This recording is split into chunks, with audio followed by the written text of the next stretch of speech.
only recently have we started to use the word empire and imperial again. Before that it was banished as a sort of word of agitprop. Now it's back, and I think we're understanding, I think the British public are understanding but there is an imperial project, if you like, that it is run from the major imperial power, and it's supported from this former imperial power, and that colours reporting. And in the chapter of the book, the last taboo you call this, I think you touched on the last taboo when you made your documentary, Palestine is Still the Issue, 4 years ago. Yes. It showed the realities of everyday life for Palestinians, but it had the views of many Palestinians and Israelis. Mm-hmm. But after the film was screened, there was an orchestrated attack on it by Jewish organisations, wasn't there?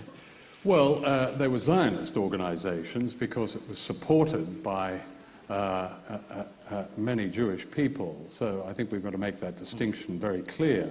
And some very fanatical groups are very good at organising massive email campaigns. We tracked one down to New York where they would send out a generic email which would give the impression that the person sending it had actually seen the film. And these emails would be sent from places like Texas and South Africa and Australia and so on, but none of these people had seen the film. And they came in various forms. Some of them were quite calm and just were wrong. Others were absolutely vicious. And I got many death threats, and the duty officers at Carlton Television were deluged with this campaign. In the end, it forced the Independent Television Commission to actually inquire into the film. So it was successful up to that point. But my producer and I had to write virtually the equivalent of a thesis on the film, in which we had to justify virtually every frame in the film. I've never had to do this on any other subject.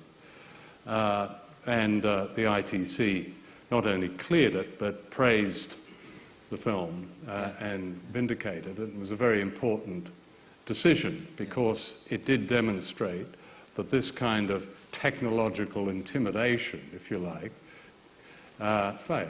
Yeah. I mean, how can journalists report the Palestinian-Israeli conflict with perspective? It's a problem that British journalists have with the war in Ireland. Well, it isn't a Palestinian-Israeli conflict, for one thing. It's the occupation of one people